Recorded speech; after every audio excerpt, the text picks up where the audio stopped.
Hey guys, Matt here, Pull-Up Project. Hey, look what we're driving. Got old blue hair today. We're cruising along, and what I thought might be a good day, well, you can kind of see, look at the old RPMs just shuttling around there. Up and down, up and down, up and down. That's your classic torque converter failure. Shit. Should feel this thing shudder too. Feels like you're hitting the rumble strips when you're really not. And it shifts all funky. Darn it. Should have probably been a better consumer, huh?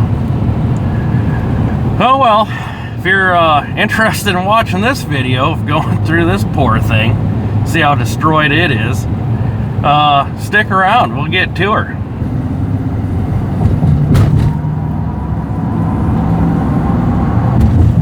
Woo, big flare.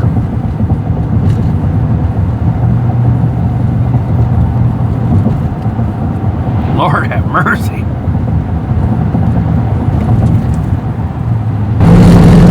There's your shutter. All right, here we go. Well, the pan's dropped. Let's take a peek inside. Oh my word. Look at that. Would you just look at it? Look at the glitter. It probably doesn't come across as good in the camera as it should.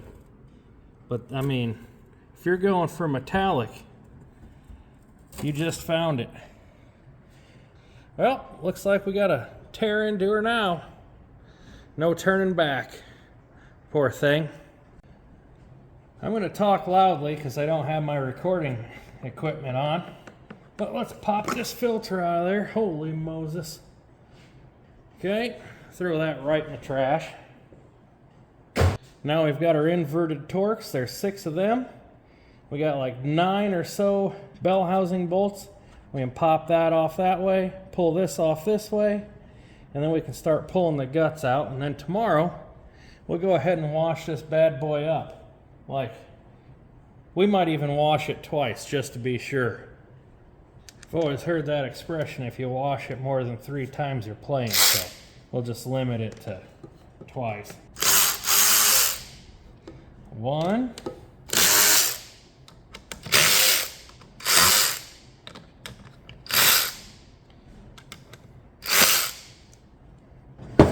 Got our 6 hombres there.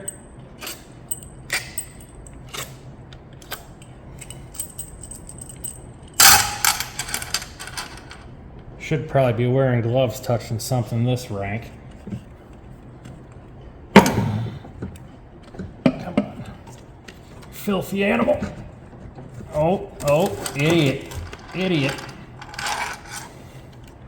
Idiot. Pull your case connector out of the back.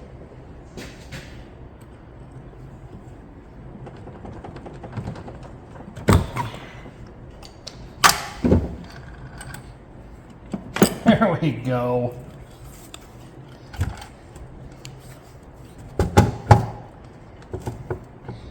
You guys see the metal laying on top of that valve body? Let me get you in a little bit closer.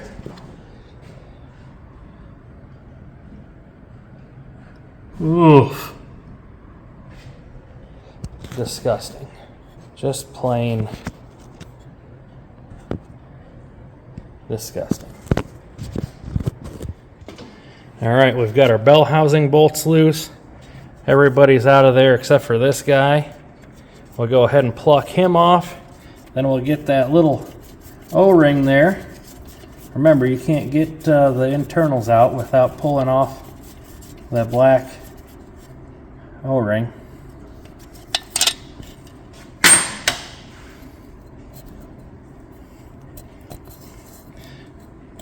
Just gotta squeeze up on it.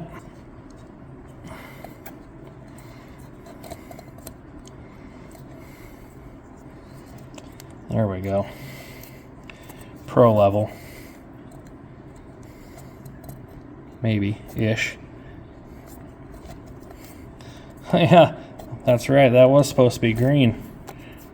Gross out. And it's good and hard too. unlike Bob Dole. All right, let's go ahead and pop this bell housing off of here, and we'll just keep on going at it.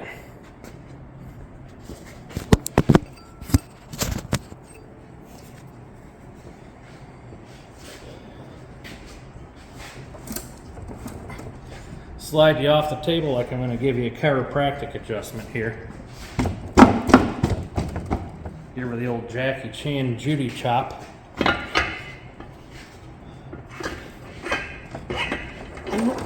Oh. Looks like I got clean up in aisle 1 here. Oh my.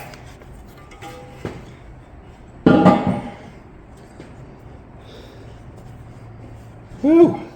How's our visual here? Looking pretty good? Not really. Not really. Okay. Let's go ahead and yank out our input shaft. With that will come the 35R 1, 2, 3, 4 drum. That's that problematic drum you guys remember, right? With the welds around here. I think they corrected that in 16. This happens to be a 16, even though it says, or I think it is, I think the transmission date code is a 15. The door sticker says like 8 of 15, so technically a 16. All right, we got our intermediate shaft here. Set that over yonder. Pull out our sun shells.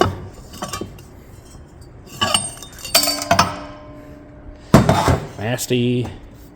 Sun shell number 2. Also nasty. Then we've got our big old snap ring down in there, center support, and then the gear set. You guys remember this, right? All right, we got our snap ring out of there. I didn't break the ends of the snap ring pliers off doing that one. Has like 300 pounds of force, obviously. So, all right, we'll slide our center support on out of there the best we can with one arm. Might have to set you down. Nope. Big win. Sorry I don't have a tripod with me today, guys. Just gonna shooting from the hip. All right, and then we got our big old planetary set down in there. No clutches behind that, so that's just your output shaft. Double planetary gear set, kind of like what you see in the Fords. That big old nasty bad boy. And then there's your planet carrier attached to your output. And that's all there is in there. I'm going to go ahead and bring some equipment out tomorrow. Tear this thing down with you. Get mic'd up. We'll go through the clutches. Like I said, we probably got, well, I know that pump's probably trash because we saw that thing vibrating. We got a pretty nasty looking 456 sitting there. I imagine neither one of these clutches, 2 and 6 or low and reverse, are bad. And then we'll test this thing for cracks. But pretty much got on with it what we planned to do for tonight. Now it's time to go feed my stomach.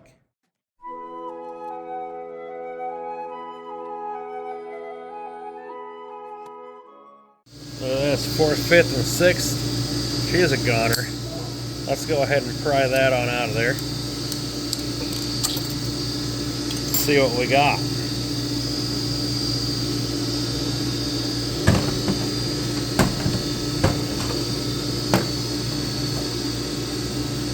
Ooh. Loser. Let's keep on moving on.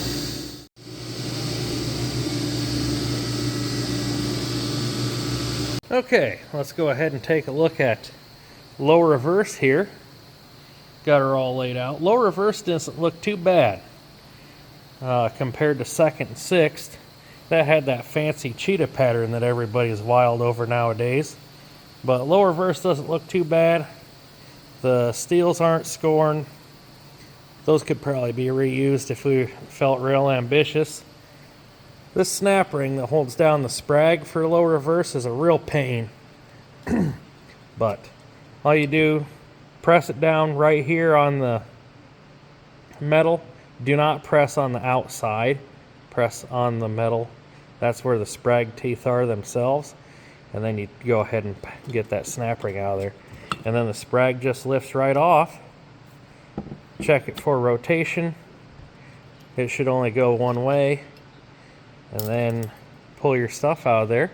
We'll get her washed up over there in the hotsy. Okay, let's tackle 1, 2, 3, 4 here. We'll just go ahead and put our little screwdriver in. Get that snap ring on out of there. Moses. Thing flew off and hit me in the hand. Man, I would really wish I would have brought a tripod.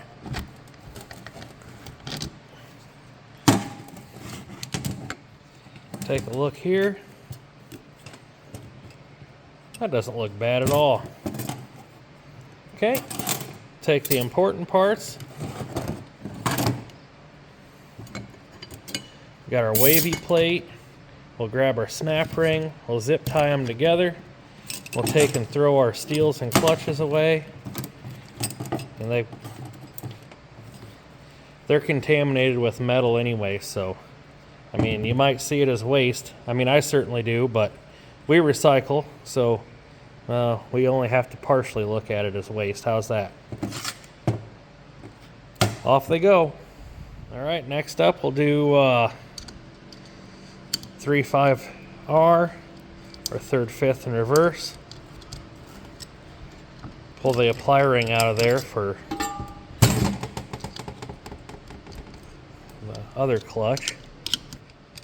See if I can hit myself in the head on this one, huh?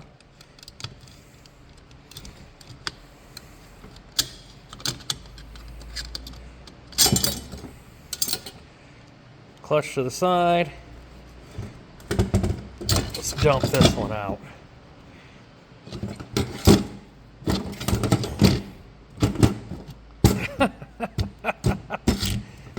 Come on.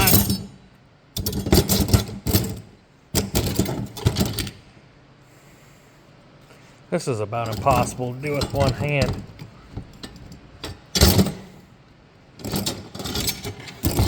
Here we go. Said about to be impossible. All right, and then you just have your snap ring here. There's like 3 snap rings in this whole set, so pay attention, don't get them mixed up. Peel them apart, and then you just check your drum when you're going back together. Okay, here we go. We've got all the bolts out of our pump stator. Let's pop this thing up and see the moment I've all been waiting for. Wonder how bad it is. That's actually not that bad. I mean, you can feel it. Don't know if you can hear it or not. I mean, it's damaged, but I figured that thing would be really chewed up. All right. Let's pull our world's famous boost valve out here. Remember, we just give her a little push on the end, pull the pin out, throw the grenade, pull our boost valve out of the back, set that there for safekeeping. Drop the springs all over. Oh, there it is.